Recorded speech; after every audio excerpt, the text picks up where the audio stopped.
My name is Varun. Today, we are going to be talking about building an MVP. A minimum viable product, or MVP, is the first version of a product launched to test if the problem you have set out to solve truly exists. If you look at the term minimum viable product, it consists of two very important words, minimum and viable. Minimum because it has only the minimum number of features required to solve the targeted problem for a small set of customers.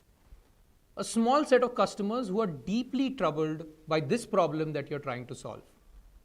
In doing so, the MVP also tests the most basic underlying assumptions or hypotheses, which can either make or break your business.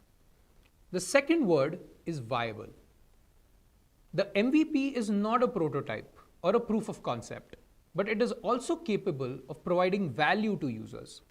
So much so that at least a few users consider it as a viable solution to the problem at hand. It will not have all the features and refinements that a final fully featured product would have, but it should be able to provide some kind of a solution to the targeted problem. Now, this is a good meme to show what an MVP is. Suppose you are trying to help humans go from point A to point B. The first example shows how not to launch an MVP.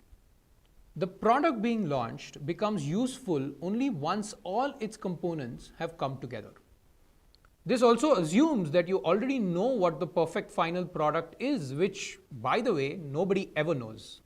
In the second example, the product launched in stage 1 is useful for the customers straight away. As few customers start using the product, the manufacturer starts gathering feedback from these customers. Customers say, well, I can go from point A to point B, but steering the thing is difficult. Some say it lacks comfort, some say it requires way too much effort, some say it carries just one person. The feedback allows the manufacturer to add these features that matter the most to customers. And that is the way eventually a motor car is born. But why do I need to build an MVP? Can't I just run some customer surveys, do some focus group discussions, study my competition and understand exactly what my customers need? Post that, I can just launch a product which is completely finished. Well, it turns out the best way to get customer feedback and validate your ideas is by putting a product in the hands of your customers. Now, MBAs and folks who have worked for large organizations will keep pushing you to do more research before launching anything. But remember, startups do not have as many resources. The only competitive advantage that startups have is speed. So do your preliminary research within a deadline and go on to create an early strong hypothesis for the problem statement. Once that is done, launch an MVP fast, acquire early customers, get feedback from them, and start iterating on your product as quickly as possible. Now let's look at an example of an MVP to explain this concept better. RedBus is an app and a website where you can buy bus tickets for practically anywhere in the country without having to step out of your house. It started off with a pretty simple model. They tied up with just one bus operator for a handful of seats. This is what their website looked like in 2006. The customer was able to book a ticket, get confirmation, and download ticket information. If you were a RedBus user then, you could even get the physical tickets delivered to your home. Now think about all the different features that it did not have for its users.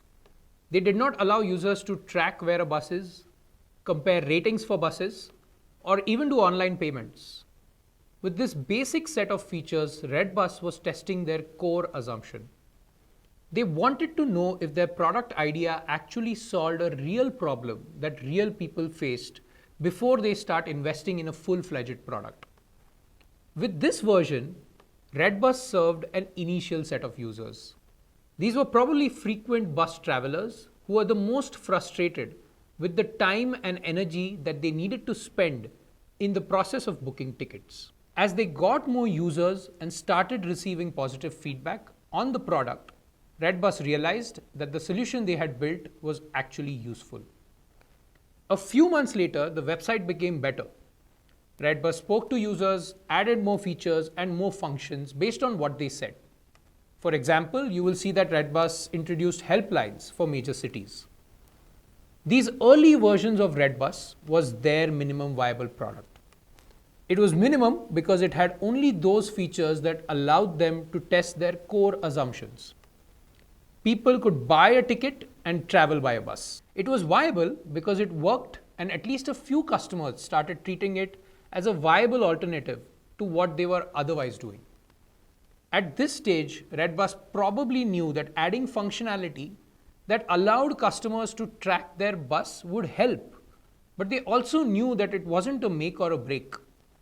If the website itself did not solve the main frustration of booking tickets, it didn't matter if they had a map view or not. One question that goes around a lot is how minimum should your minimum viable product be? To be honest, there is no clear answer to that, but it should be as minimum as it can be. Let's take an example to explain this. Let's say it is 2014 and you're building a food delivery startup, say Swiggy.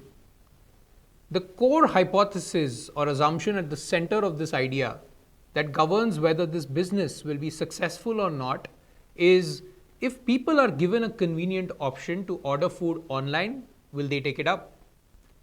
Based on this hypothesis, you start writing a few specifications for what your MVP should solve for.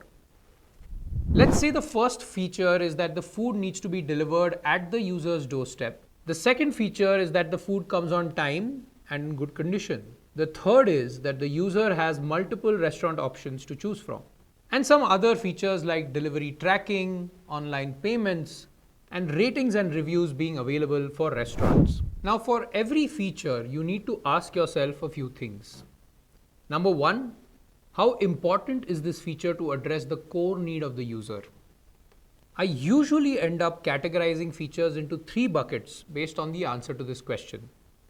Must have features, should have features, and could have features. The second is the effort it will take to build these features. Ideally, when building an MVP, choose all the must-have features. If creating the MVP is taking more than 4 weeks, you could also prioritize and drop a few must-have features. It basically means that you have categorized too many features as must-have features. Remember, if the core assumption is proven wrong, we don't have a business. So the job of the MVP is to test this core assumption as fast as possible and get feedback from customers on what features would make the experience more convenient. In 2014, Swiggy started with an MVP where users had to call or use an app to place an order with a restaurant. Swiggy would pick up the order from the restaurant and deliver it to the user's address. The delivery person would then collect cash, and that's it. The MVP helped Swiggy realize that there was indeed demand for such a service. And that is when Swiggy started investing on more nuanced features like the ones we see on the app today. In short, when building an MVP, go minimum, go fast, and put a product in the hands of your customers as fast as possible.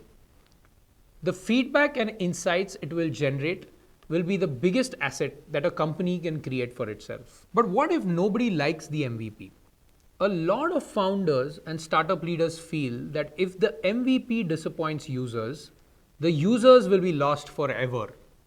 The product will never work and your business will shut down.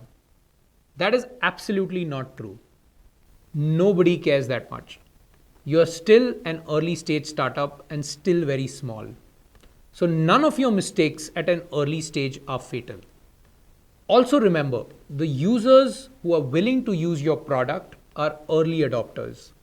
These are people who are so troubled by the problem that anything that solves it will be a win for them. Here's what I have learned. For you to build a product that adds value to users, it will need to undergo X number of iterations.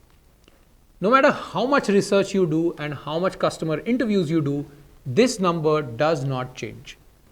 I don't know what that number is, but trust me, there is a number. So might as well launch fast, listen very closely to what your customers are saying, and reach these number of iterations as fast as possible.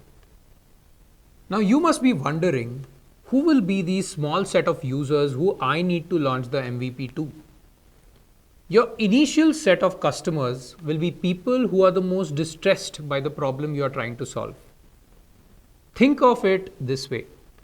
If they didn't have your crappy MVP, they would be even worse off. They just want something that will make their lives easier than it is now. And because they will be worse off, they are more likely to stick with you and work with you. And this becomes easier if you are simply transparent. If you tell this user that, hey, this product is not perfect, but keep talking to me and I'll keep making it better and better, then they will be more open to using it. Now, if you say this upfront, users are unlikely to get pissed off. They appreciate the fact that you'll be working on the feedback they give. They like to be a part of something that is just starting. What you need to be wary about is launching your product to the wrong set of customers. Imagine launching RedBus to a set of customers who hate bus rides. Irrespective of how good your product is, this set of customers was never going to use your product in the first place. The feedback a wrong customer gives you can be detrimental to the product. So let's now quickly go through the steps required to build an MVP. Step number 1, do some preliminary research, talk to customers and commit to solving a problem. And be wary of charismatic leaders who think they know what the customer wants, or MBAs from top universities who will tell you to do a year of market research before launching anything. Most importantly, build a strong hypothesis that needs to be tested. Step number 2, write down your specifications. The first set of features that you would want your MVP to have. Split these features up into must-have features, should-have features, and could-have features. Work backwards from the core problem and the underlying main hypothesis to test. Step number 3, time box the MVP development phase. Anything that takes more than a month to build is not an MVP. Launch only those features which are a must-have and take medium to low effort to build. Get hacky when building an MVP. If the same job can be done for a customer in a low effort way, choose that option. Step number 4, find a few initial early adopters. Ideally, these should be customers who are facing maximum pain by the problem you're planning to solve. Because of the high level of pain these customers are facing, they will stick by you and will use your product even if it is going to be crappy.